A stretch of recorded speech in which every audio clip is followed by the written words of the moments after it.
আমি এখন যে অংশ রয়েছি এই জায়গাটি হচ্ছে আজমেরীগঞ্জের ফিরোজপুর এবং আর কালনী নদী দুইটা উপজেলাকে ভাগ করেছে। একটি হচ্ছে সুনামগঞ্জ জেলার আর একটি হচ্ছে হবিগঞ্জ জেলার।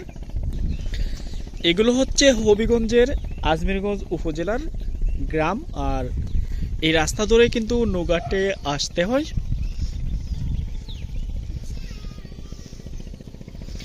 এদিকে কেয়াদিয়ে এক পারের মানুষ অন্য পারে যাতায়াত করে, আর অপেক্ষামান কেয়ার মাঝি মানুষ বললে এক পার থেকে অন্য পারে যাবে। যেহেতু এলাকাটি আমার দেখা হয়নি, নতুন এই এলাকার সৌন্দর্য উপভোগ করব, তাই অপেক্ষায় কখন কেয়া চারবে এক পার থেকে অন্য পারে আমিও যাব। এবং ওই এলাকা নাকি অনেকটাই সুন্দর আর দেখতেও বেশ ভালো লাগে।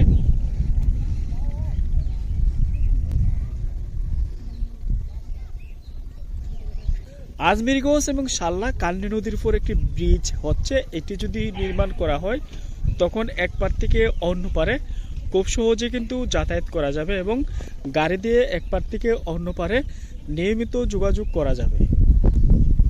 তখন নৌকা দিয়ে মানুষ এক পার থেকে অন্য পারে আর যেতে হবে না।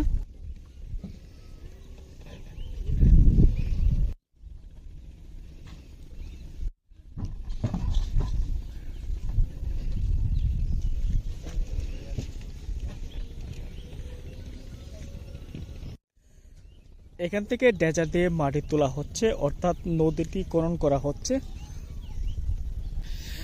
এই রাস্তা ধরে আজমেরীগঞ্জ বাজার থেকে কালনী নদী বা ফিরোজপুরে আসতে হয়।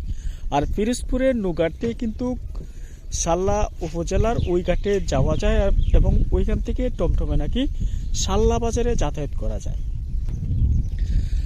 নদীমাতৃক এলাকা ভ্রমণ করতে আসছি আর আপনাদের এই এলাকার দৃশ্য উপভোগ করাবো।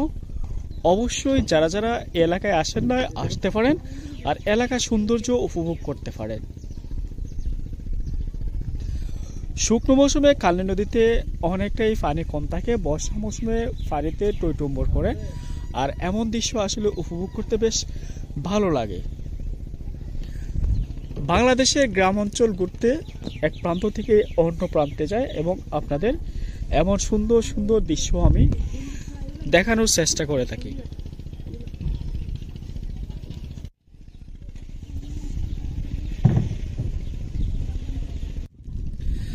বেশি বেশি ঘুরবেন, দেশের সৌন্দর্য উপভোগ করবেন। ভিডিওটি আমি এখানে শেষ করলাম। আল্লাহ হাফেজ।